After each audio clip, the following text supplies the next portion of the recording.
여보세요. 저희 어머니가 사라졌어요. 70 넘은 노인이 혼자서 다급한 아들의 목소리가 새벽을 깨웁니다. 새벽 4시 30분, 온 동네가 잠든 고요한 시간에 준호의 외침은 마치 날카로운 비명처럼 울려 퍼졌습니다. 어두운 새벽, 경찰 손전등이 텅 빈 집을 비춥니다. 낡았지만 정돈된 거실, 오랜 시간의 흔적이 묻어나는 가구들 위로 차가운 빛이 스쳐 지나갑니다. 경찰관은 침착하게 집안을 수색하며 현장 상황을 파악합니다. 집안에 아무도 없습니다. 짐도 거의 다 사라졌고요. 경찰관의 건조한 목소리가 준호와 수진의 심장을 더욱 조여왔습니다. 며느리 수진이 떨리는 목소리로 묻습니다. 그녀의 얼굴은 창백했고 눈빛에는 불안과 초조함이 가득했습니다. 그럼 돈은요? 집문서는, 통장들은 어디 있어요? 재산에 대한 그녀의 집착은 위급한 상황 속에서도 숨겨지지 않았습니다. 경찰관이 차갑게 대답합니다. 말씀하신 서류, 귀중품 모두 없습니다. 어머니께서 스스로 챙겨 나가신 것 같네요. 그 말에 준호와 수지는 서로를 마주봅니다. 불길한 예감이 머리를 스쳐 지나갑니다. 탁자 위 노란 메모지 한 장. 그 위에는 단호하면서도 의미심장한 글귀가 또렷하게 적혀 있었습니다. 고맙다. 이제 내 몫은 내가 챙긴다. 단 한 줄. 그 짧은 문장이 준호의 가슴에 비수처럼 꽂혔습니다. 아들 준호가 무너지며 외칩니다. 그의 목소리는 절규에 가까웠습니다. 엄마, 왜 이러시는 거야? 73세 어머니가 13억 재산과 함께 흔적도 없이 사라졌습니다. 텅 빈 옷장, 활짝 열린 금고문, 사라진 통장들과 도장, 그리고 더 이상 찾아볼 수 없는 집문서. 모든 것이 마치 애초에 존재하지 않았던 것처럼 감쪽같이 사라져버렸습니다. 남겨진 것은 공허함과 불길한 의문뿐이었습니다. 이 모든 것이 마치 계획된 듯 완벽했습니다. 6개월 뒤 유산 상속 공개 자리에서 변호사가 말했습니다. 유산 총액 13억 1천만 원은 단 한 푼도 쓸 수가 없습니다. 지금부터 소개될 사연은 과연 복수일까요? 아니면 그녀의 아들에게 주는 마지막이자 가장 준엄한 가르침일까요? 그들 부부는 이제 어머니가 남긴 미스터리한 유산 앞에서 답을 찾아야 할 운명에 놓였습니다. 영상을 시청하시기 전에 좋아요와 구독 버튼을 눌러주시면 감사하겠습니다. 제 이름은 박순자입니다. 올해 73이에요. 지난 73년의 세월이 제 얼굴에는 잔잔한 주름으로, 제 마음속에는 수많은 이야기로 새겨져 있습니다. 남편이 세상을 떠난 지 10년. 홀로 남겨진다는 것이 처음엔 막막하고 두려웠어요. 하지만 저는 혼자가 아니었습니다.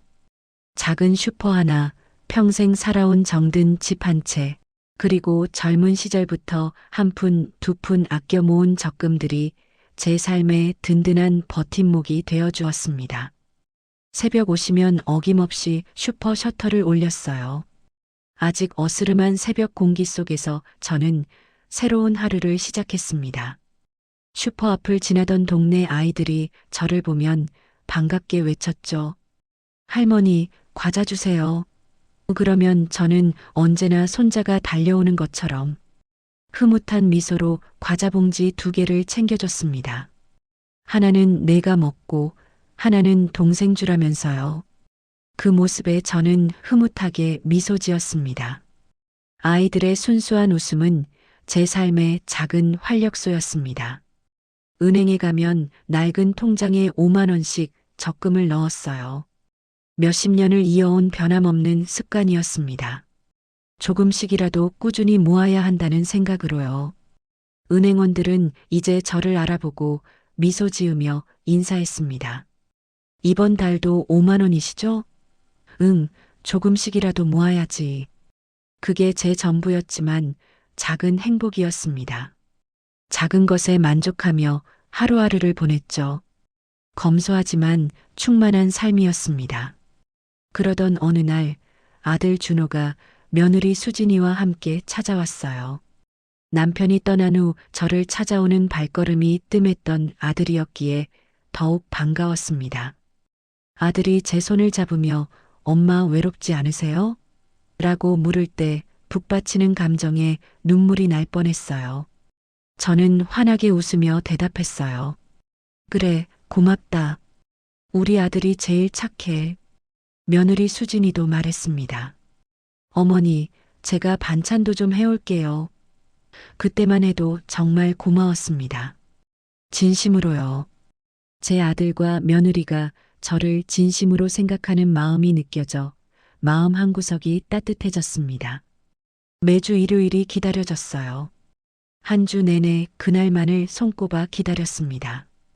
김치찌개에 된장국, 무나물에 김치까지 정성껏 차린 밥상에 둘러앉으면 웃음소리가 가득했습니다. 엄마 손맛은 역시 최고야. 어머니, 정말 맛있어요. 그게 제 행복이었습니다.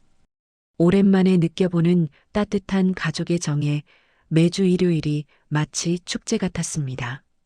잃어버렸던 가족의 소중함을 다시 찾은 듯 했습니다.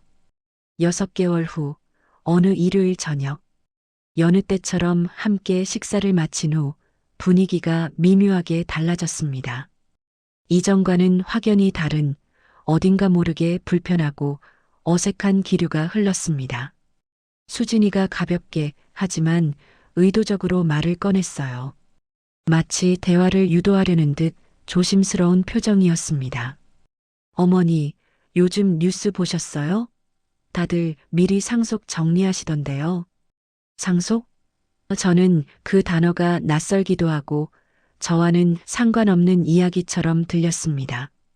준호가 거들었습니다. 엄마, 나중에 복잡해지기 전에 미리 해두면 세금도 아끼고 좋대요. 변호사 친구가 그러는데. 아들의 말에 저는 순간 당황했지만 애써 웃으며 대답했어요. 아이고, 나 아직 팔팔한데 벌써 그런 걱정을? 수진이가 재빨리 말했습니다. 그녀의 표정에는 조바심이 엿보였습니다. 아니, 그게 아니라 요즘은 다들 그렇게 한다니까요. 어머니 편하시라고요. 그날 밤 혼자 남겨진 방에서 천장을 바라봤습니다. 잠 못 이루고 이런저런 생각에 잠겼습니다. 왜 갑자기 상속 얘기를 꺼낸 걸까? 뭔가 찜찜한 기분이 들었습니다. 마치 무언가 잘못된 퍼즐 조각을 발견한 듯한 느낌이었습니다. 그날 밤부터 뭔가 이상했습니다. 그들의 방문 목적이 단순히 저를 위함이 아니라는 불안감이 엄습했습니다. 2주가 지났습니다. 준호가 또다시 집 명의를 운운하며 말을 꺼냈습니다. 엄마, 집 등기부등본 좀 떼볼까요? 왜 갑자기? 아니, 그냥 확인 차원에서요. 그의 말은 겉으로는 무심했지만 그 속에는 숨길 수 없는 의도가 느껴졌습니다. 한 달 후, 수진이는 점점 더 노골적으로 불평을 늘어놓기 시작했습니다. 어머니는 왜 이렇게 고집이 세셔요? 저는 아무 말도 할 수 없었습니다. 그들의 시선이 마치 저를 죄인처럼 다그치는 것 같았습니다. 2달 후, 엄마, 나만 믿어봐요. 같은 말이 매주 반복됐습니다. 처음엔 그저 저를 위하는 말인 줄 알았던 그 말들이 어느새 제 가슴을 짓누르는 듯한 압박감으로 다가왔습니다. 상속, 진명예, 미리 정리. 처음엔 걱정처럼 들렸던 그 말들이 어느 순간부터는 저를 향한 노골적인 요구이자 압박으로 느껴지기 시작했습니다. 매주 일요일마다 같은 주제로 돌아왔어요. 식사를 하다가도, 설거지를 하다가도, 차를 마시다가도 그들의 대화는 결국 제 재산 문제로 귀결되었습니다. 이제는 웃음은 줄어들었고 대화는 어색해졌습니다. 제 마음속에는 점점 의문과 불안감이 커져만 갔습니다. 가족의 온기는 사라지고 그 자리에 차가운 계산적인 태도만이 남은 것 같았습니다. 그리고 모든 걸 바꾼 그날이 왔습니다. 제 인생의 가장 충격적인 순간 중 하나였습니다. 화요일 오후 슈퍼에 손님이 없어서 일찍 문을 닫고 집으로 돌아왔어요. 평소와 다름없는 평화로운 하루였습니다. 가로수 길을 천천히 걸으며 생각했습니다. 이번 일요일엔 뭘 해줄까? 평소처럼 아들과 며느리를 위한 저녁 메뉴를 고민했습니다. 그들의 행복을 바라는 마음이 가득했습니다. 현관문을 열었을 때 거실에서 수진이의 목소리가 들렸어요. 그녀의 목소리는 평소보다 훨씬 크고 격앙되어 있었습니다. 아니, 진짜 곧 끝나. 어머니가 도장만 찍으면 되는데 자꾸 미루시네. 전화 통화 중이었습니다. 제 손이 문고리에서 멈췄어요. 마치 얼어붙은 듯 움직일 수 없었습니다. 불길한 예감이 온몸을 휘감았습니다. 응? 걱정 마. 조금만 더 밀어붙이면 돼. 그 집 시세가 지금 얼만데 8억은 넘게 받을 거야. 숨이 막혔습니다. 온몸의 피가 차갑게 식는 것 같았습니다. 그들의 대화는 제 가슴을 칼로 찢는 듯 했습니다. 일단 진명에 넘어오면 바로 팔 거야. 어머니는 우리 집 작은 방에 모시면 되고. 심장이 멈추는 것 같았어요. 제 존재가 그저 짐짝 취급당하는 기분이었습니다. 제가 평생을 바쳐 지켜온 집이 그들에게는 단지 팔아넘길 대상에 불과하다는 사실에 충격받았습니다. 그럼 우리 빚도 다 갚고 차도 바꾸고. 수진이가 현관 쪽을 돌아봤습니다. 그녀의 얼굴은 순간적으로 굳어졌습니다. 얼어붙은 표정. 그녀는 제가 문 앞에 서 있는 것을 보고 경악했습니다. 어머니. 언제 오셨어요? 전 담담하게, 하지만 눈빛은 차갑게 대답했습니다. 저의 목소리에는 실망과 비통함이 배어 있었습니다. 방금. 아까 그건 친구랑 그냥 농담한 거예요. 수진이는 당황한 기색이 역력했고 횡설수설하며 변명했습니다. 그녀의 어색한 웃음은 저의 가슴을 더욱 아프게 했습니다. 그래, 농담이었구나. 더 이상 말하고 싶지 않았어요. 그들의 거짓말과 탐욕이 저를 질식시켰습니다. 방으로 들어가 문을 닫았습니다. 그 순간 모든 게 명확해졌습니다. 내가 어머니가 아니라 8억짜리 집이었다는 것을, 저에게 따뜻하게 다가왔던 그 모든 말들이 결국은 저의 재산을 탐하기 위한 수단이었음을 깨달았습니다. 그들의 사랑과 보살핌이 순수한 것이 아니었음을 알게 된 순간 저의 세상은 완전히 무너져 내렸습니다. 그날 밤 작은 노트를 꺼내 제 재산을 정리해 봤습니다. 잠 못 이루는 밤, 저는 차분하게 저의 삶을 되돌아보았습니다. 집 마이너스 현재 시세 약 8억 40년 동안 정성껏 갖고 온 소중한 보금자리 슈퍼 권리금 마이너스 2천만 원 30년 넘게 읽어온 삶의 터전 적금 통장 7개 마이너스 총 1억 매달 5만 원씩 꾸준히 모아온 소액 저축보험금 마이너스 1억, 그리고 남편이 남겨준 마지막 선물과 몇 가지. 합계 13억 1천만 원. 펜을 쥔 손이 떨렸습니다. 73년을 살아온 제 인생이 고작 숫자로 계산되는 순간이었습니다. 이게 내 가치였구나. 아들에게는. 노트 위로 뜨거운 눈물 한 방울이 떨어졌어요. 평생을 바쳐 키운 아들에게 저는 그저 숫자에 불과하다는 사실이 너무나도 비참했습니다. 가족에게조차 도구로 전락한 듯한 기분이 저를 덮쳐왔습니다. 하지만 그 비참함 속에서도 저는 단호한 결심을 했습니다. 다음 날 변호사 사무실을 찾아갔습니다. 마음을 굳게 먹고 발걸음을 옮겼습니다. 변호사는 저를 친절하게 맞아주었습니다. 어서 오세요, 어머님. 무슨 일로 오셨나요? 선생님, 상담 좀 하고 싶습니다. 네, 말씀하세요. 전 조용히 물었어요. 제 목소리는 낮았지만 그 속에는 흔들림 없는 의지가 담겨 있었습니다. 선생님, 제 재산을 아들 명의로 기부하는 건 가능한가요? 변호사가 놀란 표정을 지었습니다. 이런 요청은 흔치 않았을 것입니다. 아드님 명의로요? 그럼 기부 신탁 말씀이신가요? 네. 아들이 탐낸 유산을 아들 이름으로 남기되 아들은 단 한 푼도 쓸 수 없게요. 변호사가 심각한 얼굴로 물었습니다.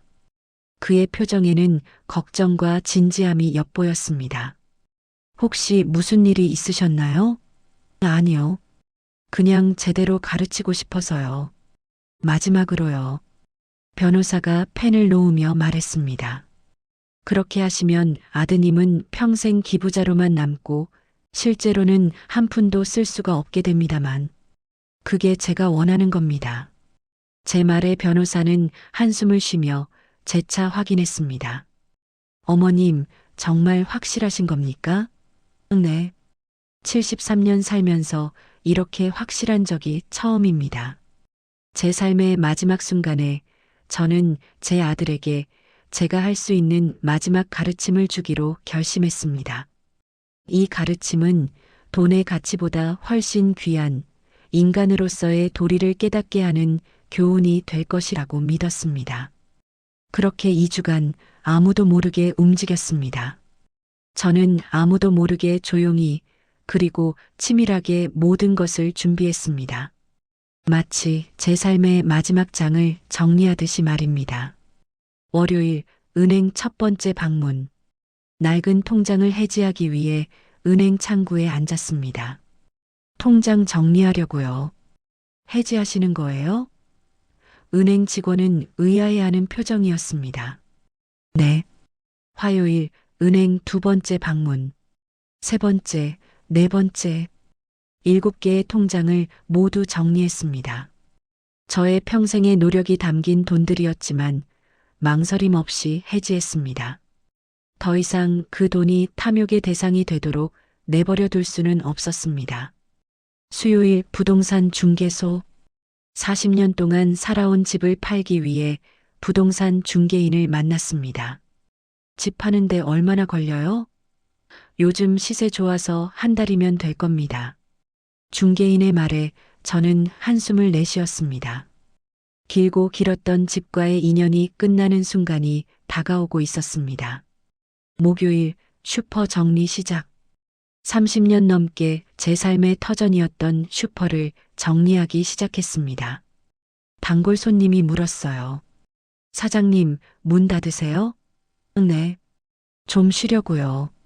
제 목소리에는 아쉬움과 함께 새로운 시작에 대한 기대가 섞여 있었습니다. 매일 밤 일기를 썼습니다. 그날그날의 감정과 결심을 잊지 않기 위해 빼곡히 기록했습니다. 2024년 5월 20일 오늘 첫 통장을 해지했다. 은행 직원이 물었다. 왜 해지하세요? 대답할 수 없었다. 아들에게 줄 수 없어서라고. 이 돈이 누군가에게는 희망이 되기를 바랄 뿐이다. 2024년 5월 25일 준호가 전화했다. 엄마, 일요일에 갈게요. 나는 웃으며 대답했다. 그래, 기다릴게. 하지만 이제 못 볼지도 모른다. 내 아들이 아닌 욕망에 사로잡힌 낯선 얼굴을 마주하는 것이 두려워졌다. 2024년 6월 1일 슈퍼를 정리했다. 30년 동안 운영했던 이 작은 가게에 여기서 준호를 키웠다. 여기서 남편과 웃었다.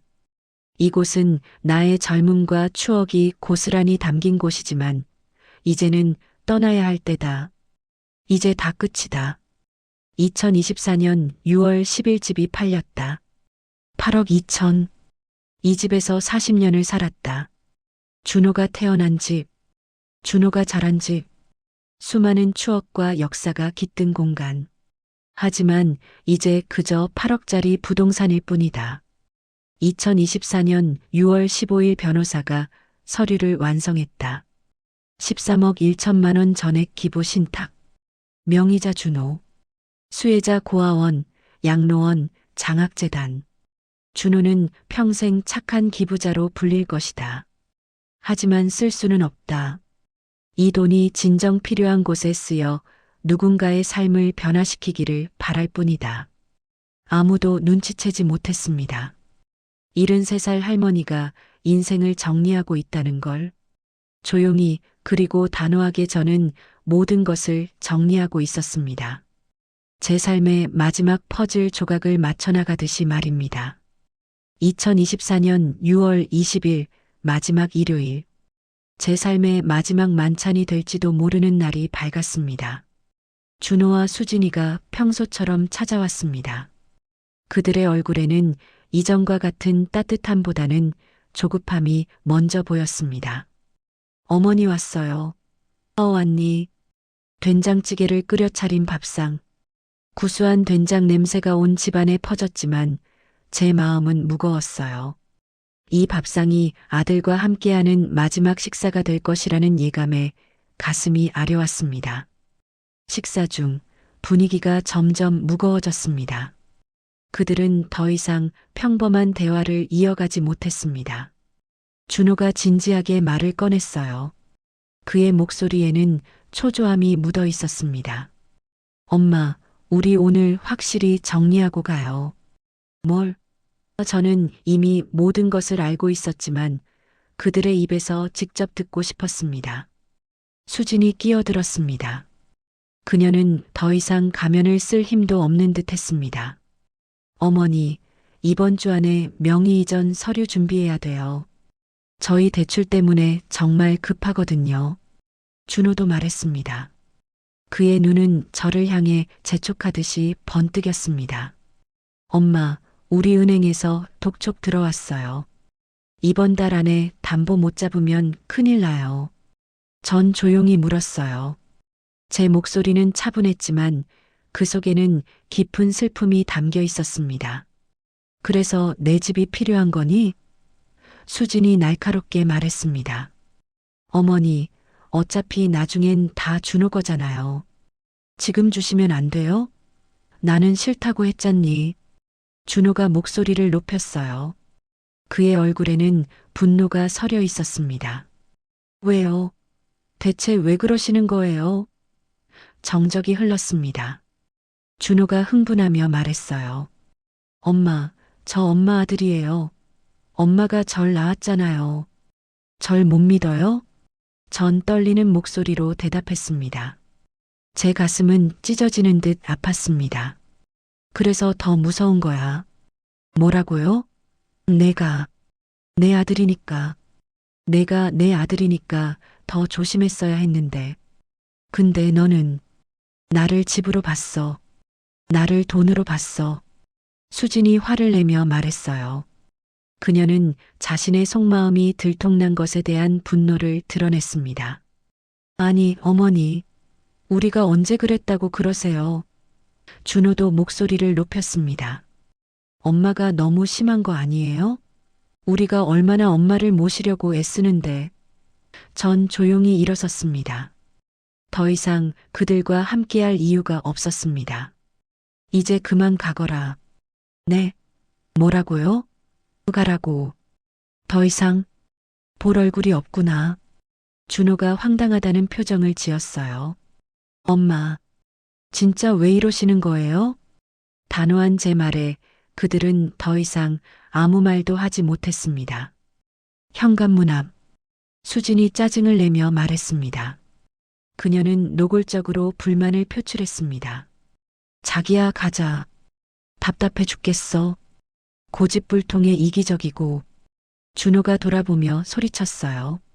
그의 목소리에는 경고와 분노가 뒤섞여 있었습니다. 엄마, 이러시면 후회하실 거예요. 전 대답하지 않았습니다. 더 이상 그들에게 해줄 말도 들을 말도 없었습니다. 문이 쾅 닫혔습니다. 그 소리는 마치 저의 지난 삶과의 단절을 알리는 듯 했습니다. 혼자 남은 거실, 텅 빈 식탁, 그리고 아직도 김치찌개 냄새가 남아 있었어요. 따뜻했던 가족의 흔적만이 남아 저를 더욱 비참하게 만들었습니다. 전 주저앉아 울었습니다. 소리 없는 눈물이 제 뺨을 타고 흘러내렸습니다. 하지만 결심은 흔들리지 않았어요. 제 마음은 이미 굳건히 결정을 내렸습니다. 이별은 아팠지만 후회는 없었습니다. 2주가 지났습니다. 그들의 방문 이후 저는 집에서 조용히 마지막 짐을 정리했습니다. 새벽 4시 작은 캐리어를 끌고 집을 나섰습니다. 어둠이 채 가시지 않은 새벽 공기는 차가웠지만 제 마음은 오히려 평온했습니다. 안에는 사진 앨범 한 권, 옷 몇 벌, 일기장 여러 권, 그리고 마지막 편지 한 통. 이 모든 것이 제 지난 삶의 흔적이자 새로운 삶을 시작하는데 필요한 전부였습니다. 현관을 나서기 전 집을 마지막으로 둘러봤습니다. 거실, 부엌, 방. 40년을 살았던 집. 준호가 태어나고 자란 곳. 수많은 추억과 사랑이 깃들었던 공간. 이제는 낯설게 느껴지는 이 공간에 작별을 고했습니다.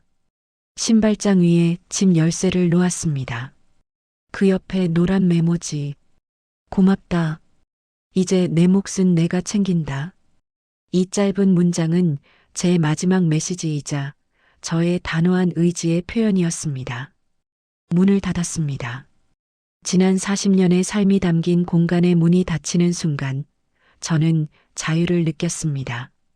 새벽 거리를 걸었어요. 차가운 공기가 얼굴을 스쳤습니다. 내가 사라진 게 아니다. 너희 마음에서 내가 먼저 사라져 있었던 거다. 처음으로 느껴보는 해방감이었습니다. 더 이상 잃을 것도 아쉬울 것도 없었습니다. 오직 새로운 시작만이 저를 기다리고 있었습니다. 저는 이제 어머니가 아닌 박순자로서의 삶을 찾아 떠나는 길 위에 서 있었습니다. 제 발걸음은 가볍고 제 마음은 홀가분했습니다. 이 길의 끝에 무엇이 있을지는 알 수 없었지만 저는 더 이상 과거에 얽매이지 않을 것입니다. 저는 이제 온전히 저만의 삶을 살아갈 것입니다. 오전 9시 정적이 흐르는 아파트 현관에 수진의 목소리가 울려 퍼집니다. 어머니, 저희 왔어요. 텅 빈 집은 메아리만 돌려줄 뿐 아무런 반응이 없습니다. 잠시 후 준호가 불안한 목소리로 어머니를 부릅니다. 엄마. 여전히 아무런 대답이 없습니다. 현관문을 조심스럽게 열고 들어선 준호와 수진의 눈에 들어온 것은 텅 비어 있는 집 안 풍경이었습니다. 수진이 당황하며 말합니다. 뭐야? 어디 간 거야? 준호는 다급하게 휴대폰을 꺼내 어머니에게 전화를 겁니다. 벨소리만 길게 이어지다 곧 차가운 기계음이 들려옵니다. 전원이 꺼져 있습니다. 준호가 거의 절규하듯 외칩니다. 엄마, 엄마. 그는 마치 홀린 듯 집안을 뛰어다니기 시작합니다. 거실, 방, 부엌 모든 곳을 헤집고 다녔지만 어머니의 흔적은 어디에도 없습니다. 마지막으로 주방 식탁 위에서 작은 메모지 하나를 발견합니다. 준호는 떨리는 손으로 메모지를 집어들고 읽어내려갑니다. 고맙다. 이제 내 몫은 내가 챙긴다. 그의 목소리가 점점 작아지더니 수진이 다급하게 외치는 소리에 정신을 차립니다. 옷장 비었어. 짐도 다 없어. 준호는 서재로 달려가 벽에 숨겨진 금고를 확인합니다. 금고는 열려 있었고 그 안은 텅 비어 있습니다. 수진의 비명에 가까운 목소리가 들려옵니다. 집문서, 통장, 다 없어. 준호는 모든 것을 잃은 듯 그 자리에 주저앉습니다. 그의 눈에는 눈물이 가득 고여 있습니다. 엄마, 어디 간 거야? 며칠 후 준호와 수진은 경찰서에 앉아 있었습니다. 경찰관이 나른한 목소리로 묻습니다. 실종 신고하시러 왔습니까? 준호가 격앙된 목소리로 대답합니다. 네, 저희 어머니가 집을 나가셨는데 연락이 안 돼요. 경찰관은 준호가 내민 메모지를 확인하더니 어머님의 연세를 묻습니다. 어머님 연세가? 수진이 초조하게 말합니다. 73이에요. 혼자서는 위험해요. 경찰관은 메모지를 다시 한번 자세히 들여다봅니다. 이 메모는 어머님이 쓰신 거죠? 준호가 고개를 끄덕입니다. 네, 근데 갑자기 사라지시면. 경찰관은 차갑고 단호한 목소리로 말합니다. 내 몫은 내가 챙긴다. 이건 명백히 자발적 가출입니다. 준호는 믿을 수 없다는 듯 되묻습니다. 그래도 찾아주셔야죠. 경찰관은 단호하게 말합니다. 어르신이 성인이고 자발적으로 나가신 건데 강제로 데려올 순 없습니다. 경찰관은 잠시 침묵하더니 의미심장한 질문을 던집니다.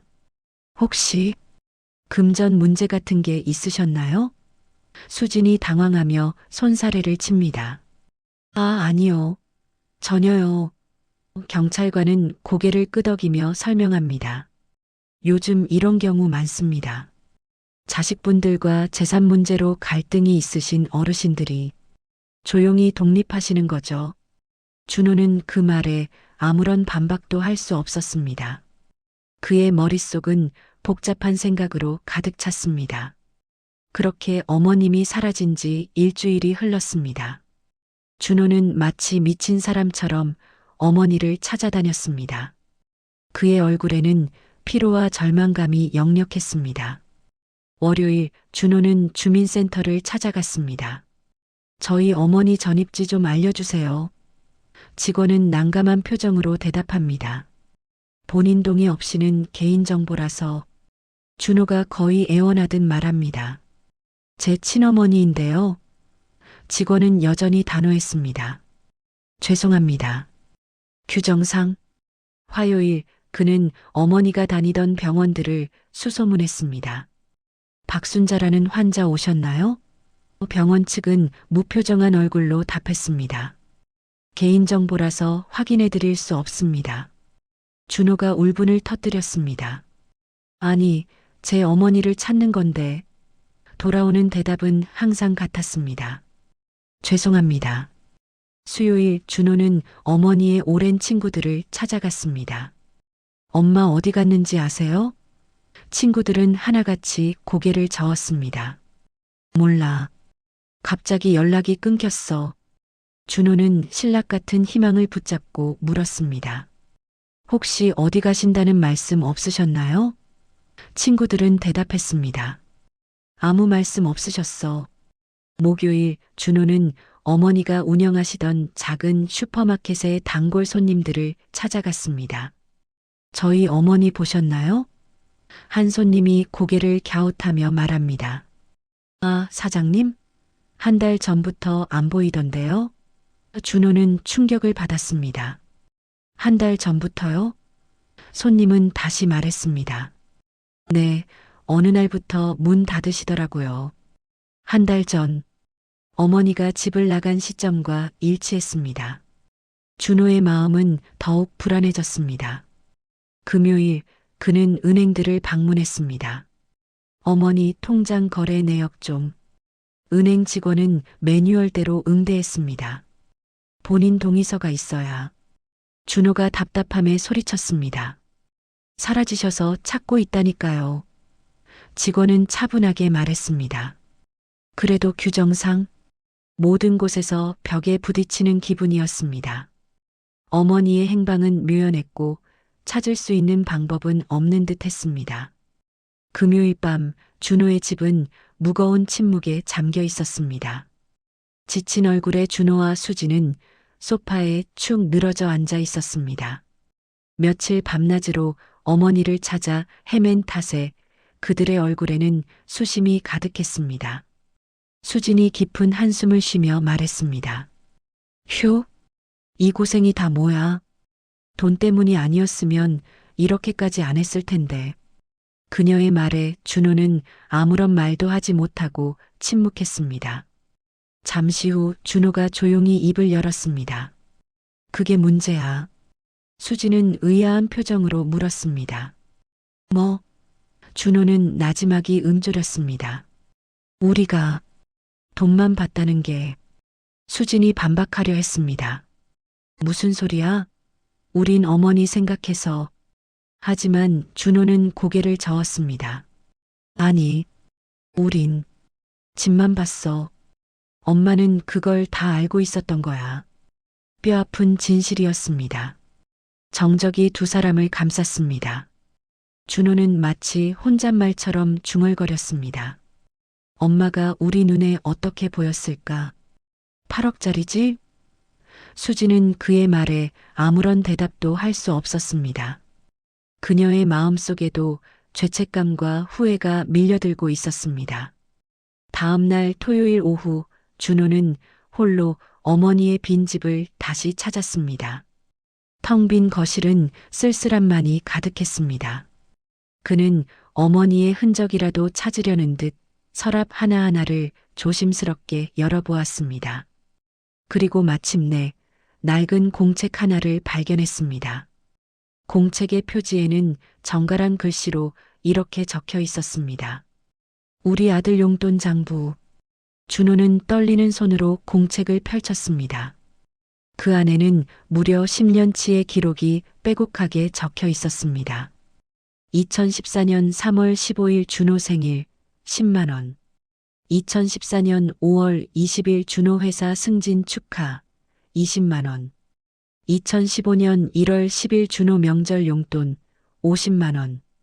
2015년 8월 3일 준호 결혼 축의금 200만 원. 페이지를 넘길 때마다 어머니의 깊은 사랑과 정성이 고스란히 느껴졌습니다. 준호는 목이 메는 것을 느꼈습니다. 2016년 2월 준호 아이 출산 축하 100만 원. 2017년 9월 준호 병원비 지원 30만 원. 2018년 4월 준호 차 구입 도움 500만 원. 기록은 계속해서 이어졌습니다. 2019년, 2020년, 2021년. 매년 꾸준히 그리고 잊지 않고 준호에게 마음을 전했던 어머니의 사랑이 담겨 있었습니다. 마침내 마지막 페이지. 그곳에는 총액이 적혀 있었습니다. 총 2,340만 원. 그리고 그 아래 한 줄의 문장이 준호의 시선을 사로잡았습니다. 내가 내게 준 돈이 아니라 내가 널 위해 쓴 마음이야. 그 글을 읽는 순간 준호는 그 자리에 그대로 무너져 앉았습니다. 그는 공책을 가슴에 꼭 안고 흐느껴 울기 시작했습니다. 엄마, 엄마, 미안해. 10년 동안 2,340만 원. 한 달 평균 19만 원씩. 슈퍼에서 하루 종일 써서 땀 흘려번 돈으로 어머니는 오직 아들을 위해 매달 돈을 모으고 있었던 것입니다. 그런데 아들인 자신은 어머니의 그 마음이 아닌 8억짜리 집만을 원하고 있었습니다. 준호는 자신이 얼마나 잔인하고 이기적이었는지 뒤늦게 깨달았습니다. 그의 눈물은 멈출 줄 몰랐습니다. 한 달 후, 어머니가 사라진 지 한 달이 흘렀지만 여전히 어머니는 나타나지 않았습니다. 준호는 매일 밤 어머니의 빈집을 찾아가 낡은 용돈 장부를 읽고 또 읽었습니다. 그 장부 속에서 어머니의 사랑을 다시금 느끼며 눈물을 흘리는 것이 그의 유일한 일과가 되었습니다. 어느 날 밤 수진이 조용히 준호에게 말을 건넸습니다. 여보, 우리가 잘못했나 봐. 그녀의 목소리에는 깊은 후회와 슬픔이 배어 있었습니다. 준호는 아무런 대답 없이 고개를 끄덕였습니다. 응. 수지는 계속해서 말을 이어갔습니다. 어머니가 우리 때문에 떠나신 거 맞는 것 같아. 준호는 다시 한번 고개를 끄덕였습니다. 맞아. 우리 때문이야. 두 사람은 서로의 눈을 마주 보았습니다. 미안해. 수진의 목소리가 젖어들었습니다. 나도 정말 미안해. 준호의 눈에서도 다시금 눈물이 흘러내렸습니다. 부부는 한동안 아무 말도 없이 소파에 앉아 서로의 슬픔을 나누었습니다. 그들의 마음속에는 어머니에 대한 그리움과 죄책감이 뒤섞여 소용돌이치고 있었습니다. 그 시각 바닷가 작은 마을. 어머니는 월세방 창문을 활짝 열고 아침 햇살을 맞이하고 있었습니다. 창밖으로는 파도 소리가 잔잔하게 들려왔습니다. 어머니는 작은 일기장에 조용히 글을 썼습니다. 나는 떠났습니다. 아무도 모르는 이곳에서 처음으로 나를 위해 살고 있습니다. 평화로운 미소가 그녀의 얼굴에 번졌습니다. 동네 경로당. 어머니는 비슷한 연배의 할머니들과 함께 앉아 웃음꽃을 피우고 있었습니다. 한 할머니가 어머니에게 물었습니다. 순자 씨는 자식들이 어디 있어요? 어머니는 차분하게 대답했습니다. 서울에 있어요. 이젠 각자 사는 게 편하더라고요. 다른 할머니가 고개를 끄덕이며 공감했습니다. 요즘 그런 분들 많아요. 자식한테 기대면 서로 힘들어요. 어머니는 조용히 미소 지었습니다. 네, 그런 것 같아요. 해변 산책. 어머니는 혼자 바다를 바라보며 또 다른 일기 페이지를 채워나갔습니다. 외롭냐고요? 아니요. 외로운 건 아들 곁에 있을 때였습니다. 집문서로 보이는 게 더 외로웠어요. 어머니는 일기장을 덮고 눈앞에 펼쳐진 푸른 바다를 한참 동안 바라보았습니다. 그녀의 얼굴에는 평생 처음으로 느껴보는 자유로움과 평온함이 가득했습니다.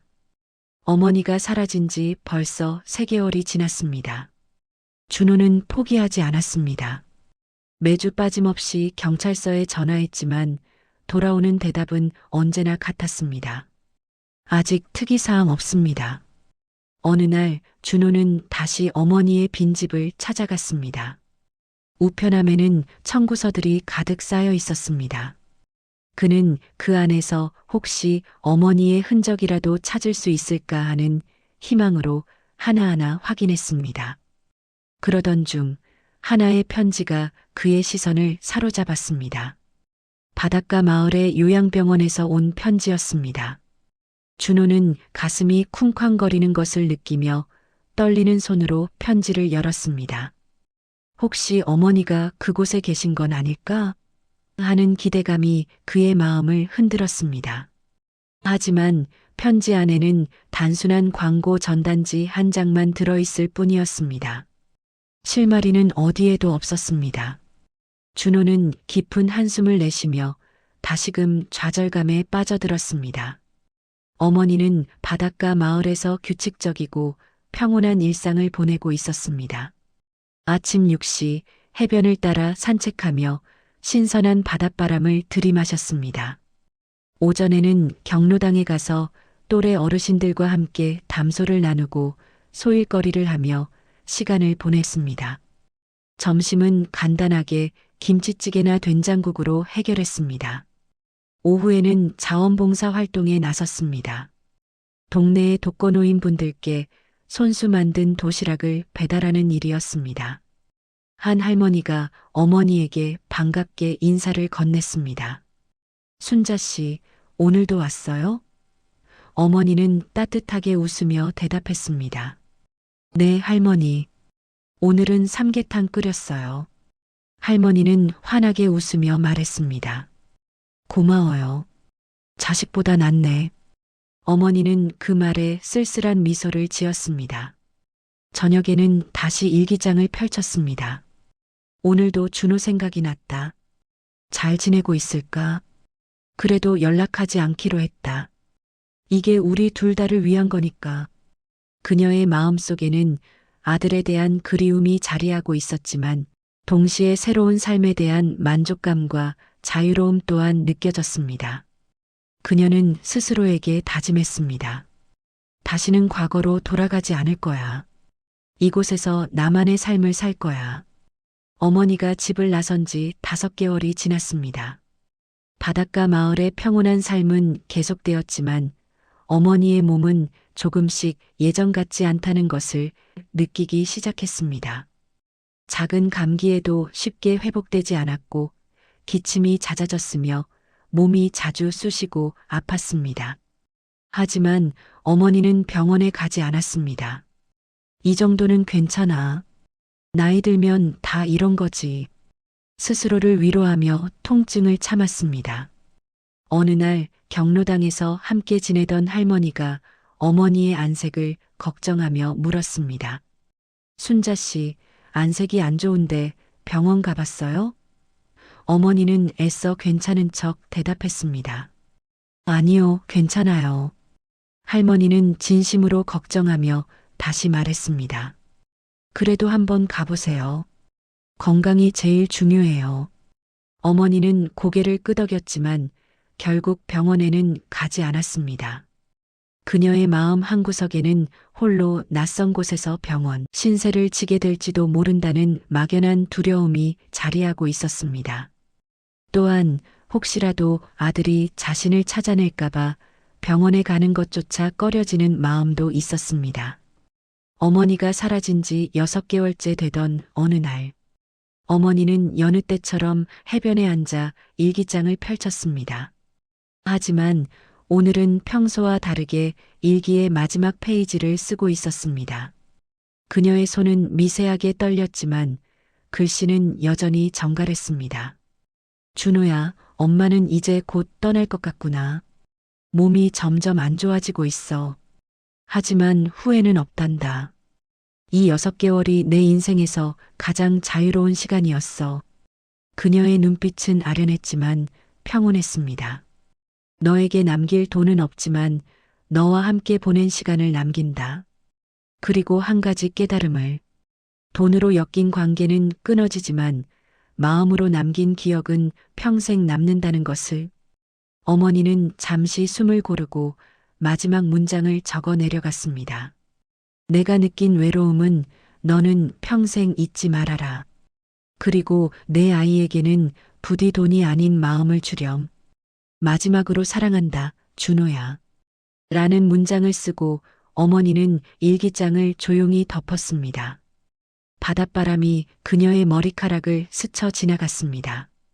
그녀의 얼굴에는 모든 것을 내려놓은 듯한 평화로움이 가득했습니다. 며칠 후 어머니는 자원봉사 활동을 하던 중 길에서 쓰러졌습니다. 다행히 동네 할머니가 곧바로 발견하여 작은 요양병원으로 옮겨질 수 있었습니다. 요양병원의 병상. 어머니는 창밖으로 보이는 바다를 멍하니 바라보고 있었습니다. 의사가 침대 곁에 다가와 조용히 말을 건넸습니다. 많이 늦으셨습니다. 왜 진작 오시지 않았어요? 어머니는 힘없이 대답했습니다. 괜찮아요. 이제 편해질 것 같아요. 의사는 안타까운 표정으로 그녀를 바라보았습니다. 가족분들 연락처가? 어머니는 조용히 고개를 저었습니다. 없어요. 그냥 조용히 가고 싶어요. 의사는 더 이상 묻지 못하고 고개를 숙였습니다. 며칠 후 어머니는 바닷가 작은 요양병원에서 조용히 눈을 감았습니다. 그녀의 얼굴에는 마치 깊은 잠에 빠진 듯 평온한 미소가 감돌았습니다. 의사가 어머니의 마지막을 지켜보며 고개를 숙였습니다. 편히 가세요. 병실 창문으로는 여전히 푸른 바다가 잔잔하게 펼쳐져 있었습니다. 어머니의 장례식은 바닷가 마을의 작은 장례식장에서 조촐하게 치러졌습니다. 동네 어르신 몇 분만이 참석하여 고인의 마지막 가는 길을 배웅했습니다. 그들은 고인이 된 어머니의 영정 사진을 바라보며 조용히 추모했습니다. 순자 씨, 좋은 곳으로 가세요. 편히 쉬세요. 아무도 몰랐습니다. 평생을 작은 슈퍼마켓을 운영하며 조용히 살았던 그 할머니에게 13억이라는 재산이 있었다는 것을, 그리고 서울에 아들이 하나 있었다는 것을, 오직 어머니가 생전에 지정했던 변호사만이 이 모든 사실을 알고 있었습니다. 그리고 변호사는 어머니가 남긴 마지막 유언을 고이 간직하고 있었습니다. 그 유언은 준호에게로 전달될 예정이었습니다. 그 무렵 준호는 여전히 어머니를 찾고 있었습니다. 어머니의 소식을 찾기 위해 매일같이 동분서주했지만 아무런 실마리도 잡히지 않았습니다. 그의 마음은 날마다 타들어가는 듯 했습니다. 매일 밤 그는 어머니의 빈집을 찾아가 용돈 장부를 읽으며 어머니와의 추억을 되새겼습니다. 엄마, 어디 계세요? 그의 목소리에는 깊은 슬픔과 후회가 묻어 있었습니다. 옆에서 이 모든 과정을 지켜보던 수진도 많이 변했습니다. 그녀는 준호에게 조용히 다가가 말했습니다. 여보, 우리가 정말 잘못한 것 같아. 준호는 아무 말 없이 고개를 끄덕였습니다. 응. 수진은 눈물을 글썽이며 말했습니다. 어머니가 돌아오시면 진심으로 사과하자. 준호는 애써 미소를 지으려 노력했습니다. 그래. 부부는 그렇게 서로를 위로하며 어머니가 돌아오기를 간절히 바랐습니다. 하지만 어머니는 끝내 그들에게 돌아오지 않았습니다. 그녀는 준호에게 용돈 장부에 적힌 마음만을 남기고 홀로 모든 것을 정리하고 떠났던 것입니다. 준호는 어머니의 진정한 유산이 무엇이었는지 너무 늦게 깨달았습니다. 그것은 돈이 아닌 헤아릴 수 없는 사랑과 따뜻한 마음이었다는 것을. 어머니가 돌아가신 지 2주가 막 지났을 무렵 준호의 휴대폰이 울렸습니다. 발신자 정보가 없는 낯선 번호였지만 왠지 모를 불안감에 준호는 전화를 받았습니다. 수화기 너머에서는 차분하면서도 엄숙한 남자의 목소리가 흘러나왔습니다. 여보세요, 준호 씨 되십니까? 준호는 무언가 불길한 예감에 휩싸인 채 네, 그런데요? 라고 답했습니다. 저는 한성 법무법인 변호사 김민수입니다. 어머님 박순자님 관련해서 연락드렸습니다. 변호사의 말이 떨어지자마자 준호의 심장은 마치 멈춰버린 듯 격렬하게 요동쳤습니다. 순간적으로 온몸의 피가 차갑게 식는 것을 느꼈습니다. 엄마가 어떻게 됐어요? 준호의 목소리에는 다급함과 함께 깊은 공포가 서려 있었습니다. 변호사는 준호의 감정적인 반응에도 불구하고 침착함을 유지하며 말했습니다. 일단 저희 사무실로 방문해 주실 수 있으십니까? 직접 설명드려야 할 것 같습니다. 준호는 더 이상 지체할 수 없다는 듯 지금 당장 가겠습니다. 하고 전화를 끊었습니다. 그의 손은 미세하게 떨리고 있었습니다. 며칠 후 한성 법무법인의 회의실. 준호와 아내 수지는 무거운 공기가 가득한 공간에 앉아 있었습니다. 두 사람의 얼굴에는 지난 몇 주간의 불안과 초조함이 고스란히 드러나 있었습니다. 변호사는 그들 앞에 앉아 무거운 표정으로 서류철을 펼쳤습니다. 먼저 어머님의 비보에 깊은 조의를 표합니다. 그의 말은 조용했지만 회의실 안에는 먹먹한 슬픔이 감돌았습니다. 어머님께서는 한 달 전에 돌아가셨습니다. 변호사의 충격적인 발언에 준호의 머릿속은 새하얗게 변했습니다. 그는 방금 들은 말이 현실인지 믿을 수 없다는 듯 눈을 크게 뜨고 변호사를 바라보았습니다. 네. 준호는 흐릿한 정신으로 되물을 수밖에 없었습니다. 어디서, 어떻게, 그의 목소리에는 어떠한 감정도 실려 있지 않았습니다. 그저 공허함만이 가득했습니다. 변호사는 차분하게 하지만 단호하게 설명했습니다. 남해안 바닷가 작은 마을에서였습니다. 고통 없이 조용히 가셨다고 합니다. 옆에 앉아있던 수지는 손으로 입을 가린 채 소리 없는 흐느낌을 애써 참으며 눈물을 닦아냈습니다. 저희는 아무것도 몰랐어요. 그녀의 목소리는 슬픔으로 갈라져 있었습니다. 변호사는 고개를 끄덕이며 침묵했습니다. 어머님이 원하신 겁니다. 가족들께 알리지 말라고 당부하셨습니다. 준호는 그 어떤 말도 할 수 없었습니다.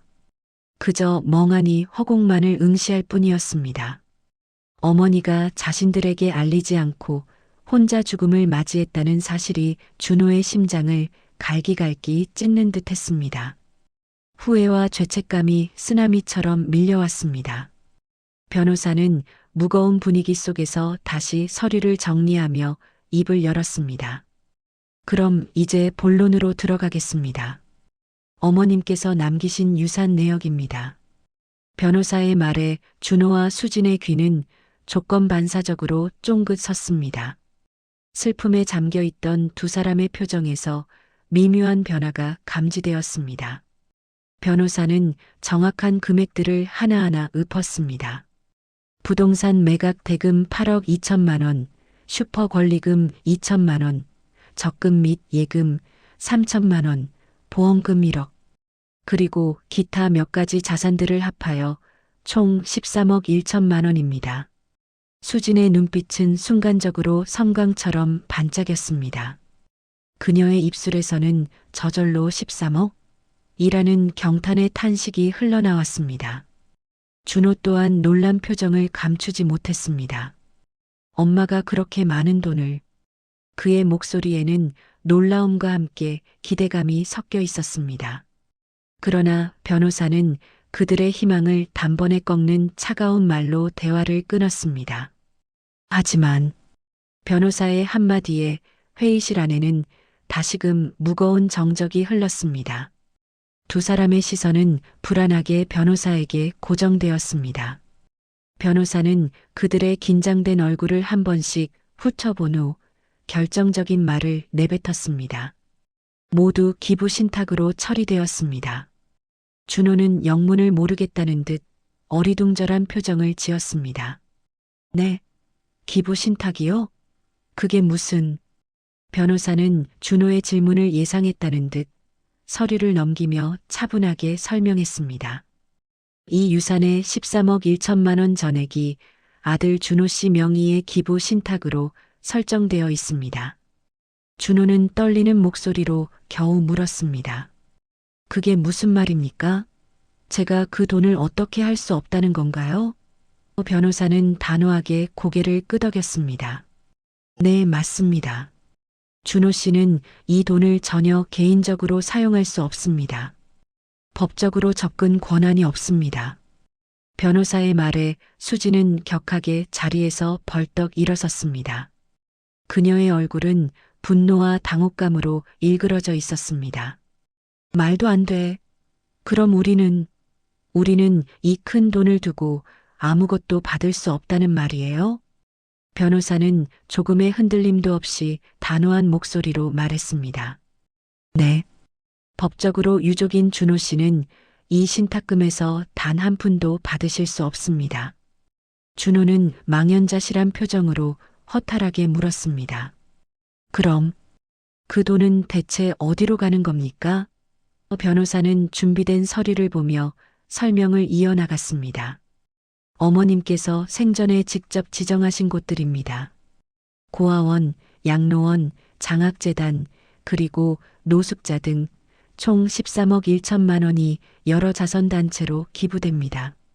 변호사는 잠시 말을 멈추고 준호와 수진의 얼굴을 다시 한번 응시했습니다. 그리고 의미심장한 말을 덧붙였습니다.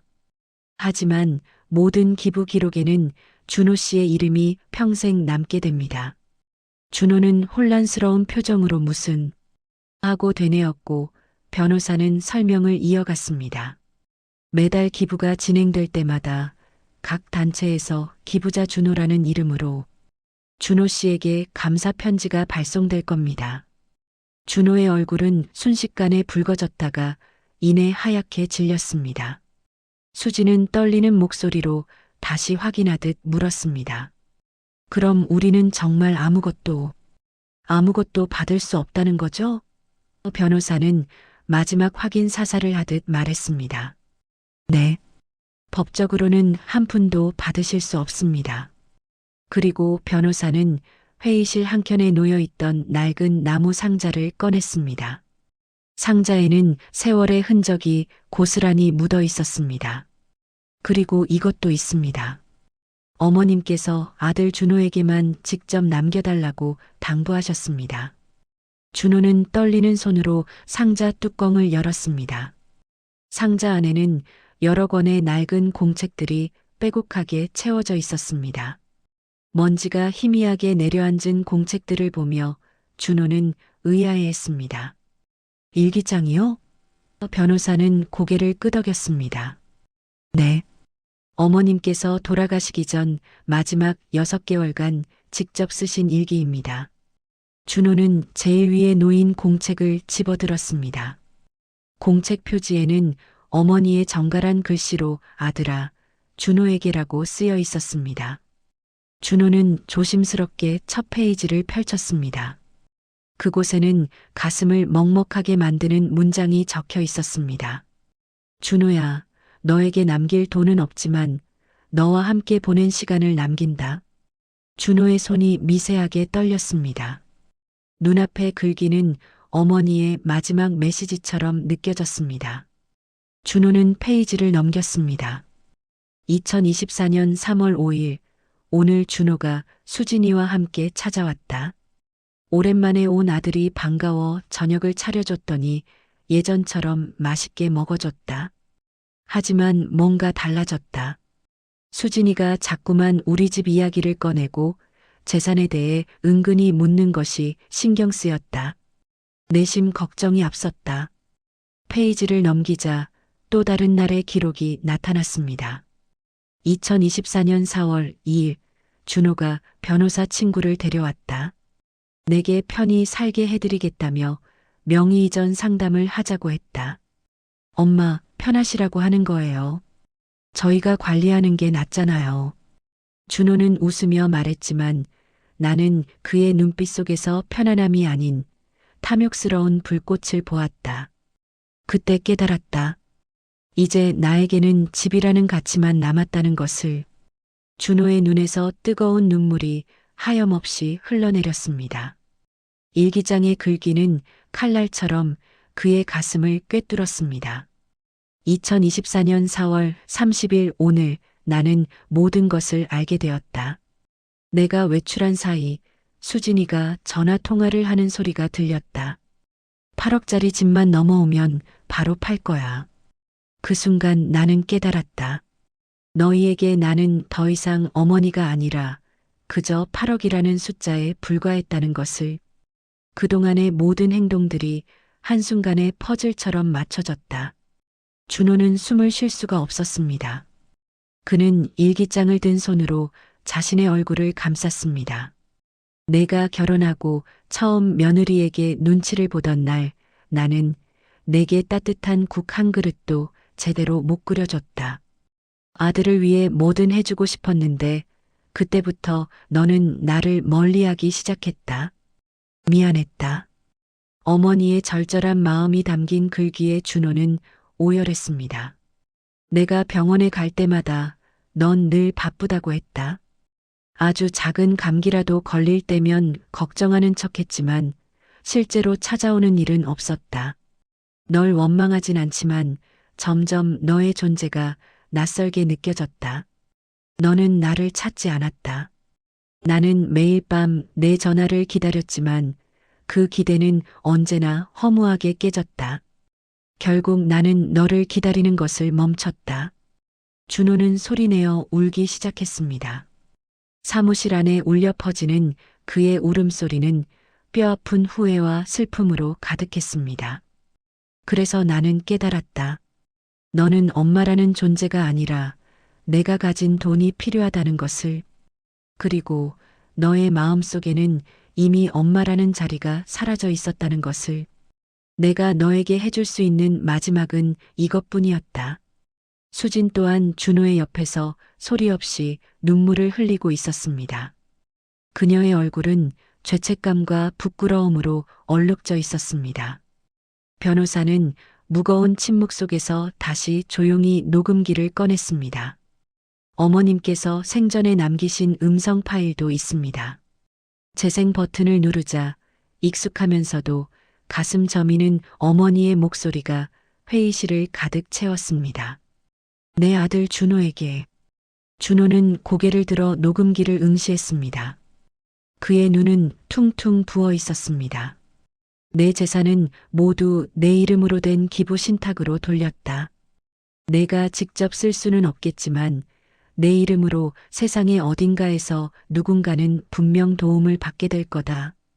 어머니의 목소리는 차분했지만 그 속에는 단호한 의지와 함께 아들에 대한 깊은 사랑이 담겨 있었습니다. 엄마가 평생 땀 흘려 모은 돈이 내가 아닌 다른 사람을 행복하게 만들 수 있다면, 그리고 그 행복이 내 이름으로 이뤄진다면 그것이야말로 엄마가 너에게 주는 진정한 유산이고 삶의 마지막 가르침이라고 생각한다. 돈은 버는 사람의 것이 아니라 진정으로 필요한 사람에게 쓰일 때 가장 큰 가치를 발휘한단다. 내가 앞으로 평생 기부자 준호라는 이름을 감사 편지에서 볼 때마다 단 한 번이라도 엄마를 생각해줬으면 좋겠구나. 돈이 아니라 엄마의 마음을, 그 마음을 내가 알아주기를 바란다. 녹음이 끝났습니다. 회의실 안에는 다시 정적만이 남았습니다. 준호는 어머니의 일기장을 끌어안고 소리 없이 오열했습니다.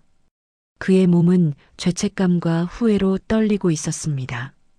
준호는 떨리는 손으로 일기장의 마지막 페이지를 펼쳤습니다.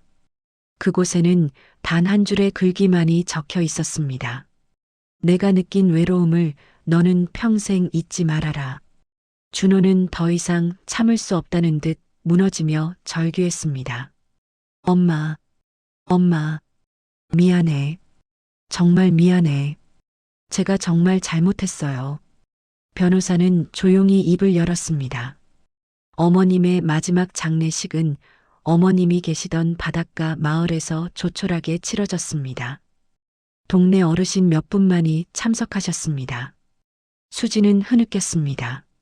우리도 모르게 장례식까지. 변호사는 고개를 끄덕였습니다. 어머님이 원하신 겁니다. 당신께서는 조용히 가고 싶다고 하셨습니다. 변호사 사무실을 나서는 준호와 수지는 둘 다 한동안 말이 없었습니다. 그들의 얼굴에는 이루 말할 수 없는 슬픔과 후회가 가득했습니다. 침묵 속에서 한참을 걷던 수진이 먼저 입을 열었습니다. 여보, 미안해. 내가 너무 돈만 생각했어. 어머니의 아픈 마음은 조금도 헤아리지 못하고. 준호는 힘없이 고개를 끄덕였습니다. 나도 마찬가지야. 내가 더 나빴어. 수지는 준호의 손을 잡았습니다. 우리 정말 잘못했어. 용서받을 수 있을까? 준호는 아무 말하지 않았습니다. 그리고 그들의 삶은 한 달 후부터 조금씩 변하기 시작했습니다. 준호는 매일 밤 어머니의 일기장을 읽었습니다. 어머니의 글귀 하나하나를 되새기며 그녀의 삶과 마음을 이해하려 노력했습니다. 그리고 자신도 일기를 쓰기 시작했습니다. 엄마에게, 엄마 오늘도 엄마의 일기를 읽었어요. 읽을 때마다 제 가슴이 찢어지는 것 같아요. 제가 엄마에게 얼마나 잔인했는지, 제가 얼마나 이기적인 아들이었는지, 이제야 비로소 조금 알 것 같아요. 엄마가 왜 그렇게 하셨는지도. 정말 미안해요, 엄마. 그동안 엄마의 아픔을 외면했던 저를 용서해 주세요. 어느 날 준호는 우편함에서 편지 한 통을 발견했습니다. 기부자 준호님께라고 쓰여 있었습니다. 따뜻한 마음이 느껴지는 글귀가 눈에 들어왔습니다. 저는 고아원에 사는 김민지라고 합니다. 준호님 덕분에 받은 장학금으로 올해 무사히 대학에 입학할 수 있었습니다. 정말 진심으로 감사합니다. 제 꿈은 아이들을 사랑으로 가르치는 선생님이 되는 건데 이제 그 꿈에 한 발짝 더 가까이 다가갈 수 있게 되었습니다. 준호님의 따뜻한 마음 평생 잊지 않겠습니다. 감사드립니다. 김민지 올림. 준호는 편지를 읽으며 뜨거운 눈물을 흘렸습니다. 자신은 비록 한 푼도 쓸 수 없는 돈이지만 자신의 이름으로 누군가가 꿈을 이루고 행복해하는 모습을 보니 가슴 한편이 따뜻해지는 것을 느꼈습니다. 이것이 바로 어머니가 남겨주신 진정한 유산이라는 것을 깨달았습니다. 그 후로 매달 다양한 곳에서 감사 편지가 도착했습니다. 준호님 덕분에 저희 할머니가 오랜 염원이었던 백내장 수술을 무사히 받으셨어요. 정말 감사드립니다. 준호님의 따뜻한 후원 덕분에 저희 노숙자 쉼터의 모든 분들이 올해 혹독한 추위 속에서도 따뜻한 겨울을 보낼 수 있었습니다. 진심으로 감사드립니다. 준호님 덕분에 저희는 매달 새로운 책을 살 수 있게 되었어요. 책을 읽는 즐거움을 알게 해주셔서 감사합니다. 준호는 편지를 받을 때마다 어머니를 생각했습니다. 그리고 진심으로 깨달았습니다. 이 돈이 자신에게 직접적으로 오지 않았음에도 불구하고 이 모든 감사와 행복이 바로 어머니가 자신에게 주신 가장 값진 유산이라는 것을 돈으로는 살 수 없는 마음으로 느끼고 영혼으로 기억될 유산이었습니다. 그 이후로 아내 수진도 눈에 띄게 변했습니다. 그녀는 더 이상 물질적인 것에 연연하지 않았습니다. 여보, 우리 애들한테는 우리처럼 이러지 말자. 준호는 고개를 끄덕였습니다. 돈이 아니라 마음을 주고받는 법을 가르쳐 주자. 자주 안아주고, 자주 대화하고. 그래, 그렇게 하자. 부부는 그 후로 아이들을 더 자주 안아주었고, 사랑한다는 말을 아끼지 않았습니다. 사랑해. 아빠도 사랑해. 아이들의 밝은 웃음소리가 이제는 진정한 행복으로 가득 찬 집안을 울렸습니다. 어느 주말 준호는 아들과 함께 집 근처 공원을 산책했습니다. 아들은 작은 손으로 준호의 손을 꼭 잡고 쫑알거렸습니다. 아빠, 할머니는 지금 어디 계셔요? 왜 우리 집에 안 오세요? 준호는 잠시 숨을 고른 후 조용히 대답했습니다. 응. 할머니는 지금 하늘나라에 계셔. 거기서 우리가 잘 지내는지 늘 보고 계실 거야. 아들의 눈이 동그래졌습니다. 할머니 보고 싶어요. 준호는 아들을 꼭 안아주었습니다. 따뜻한 체온이 서로에게 전해졌습니다. 아빠도 정말 보고 싶어. 매일매일 보고 싶단다. 아들이 준호의 얼굴을 올려다보며 순진한 눈빛으로 물었습니다. 아빠, 할머니한테 뭐라고 말하고 싶어요? 준호는 목이 메이는 것을 느끼며 눈물을 참았습니다.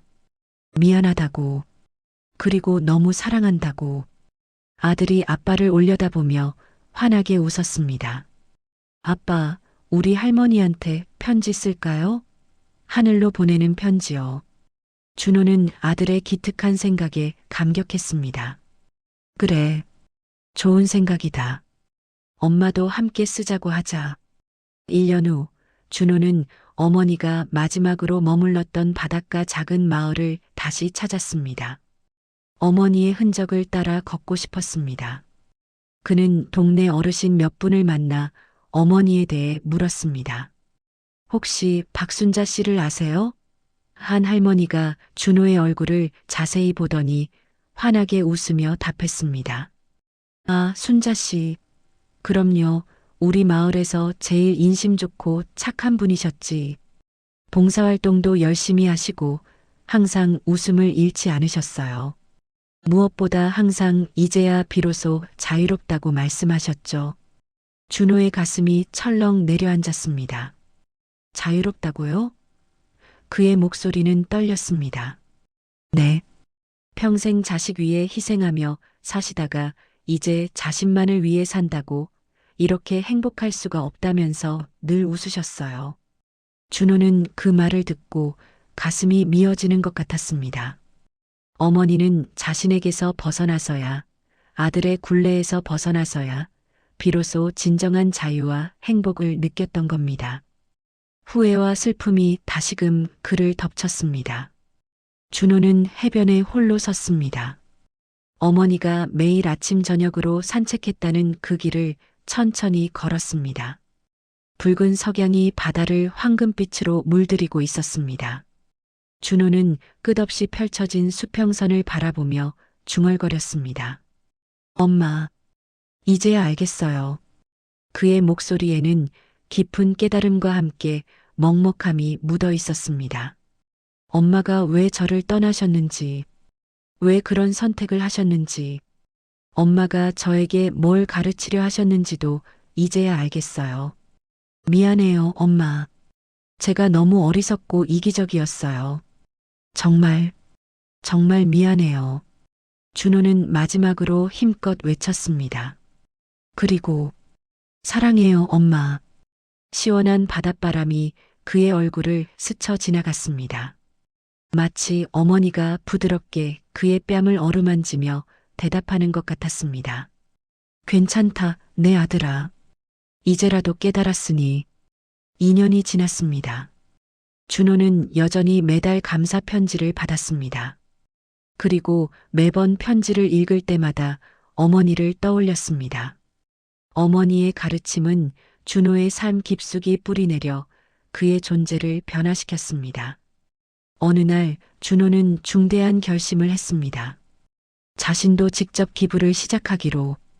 어머니처럼 어마어마한 금액은 아니지만 매달 조금씩 꾸준히 나눔을 실천하기로 다짐했습니다. 엄마, 저도 이제 진정으로 배웠어요. 돈이 전부가 아니라 마음이 중요하다는 것을요. 준호는 이제 비로소 어머니의 유산이 무엇이었는지, 그리고 자신이 무엇을 되찾았는지 명확히 이해했습니다. 이것은 어머님의 아들에 대한 복수가 아니었습니다. 또한 단순히 용서하는 행위도 아니었습니다.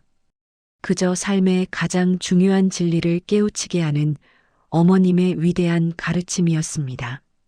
돈으로 엮인 관계는 언젠가 쉽게 끊어지고 사라져버리지만 마음으로 남긴 기억과 사랑은 평생토록 변치 않고 우리 삶 속에 영원히 남는다는 것을.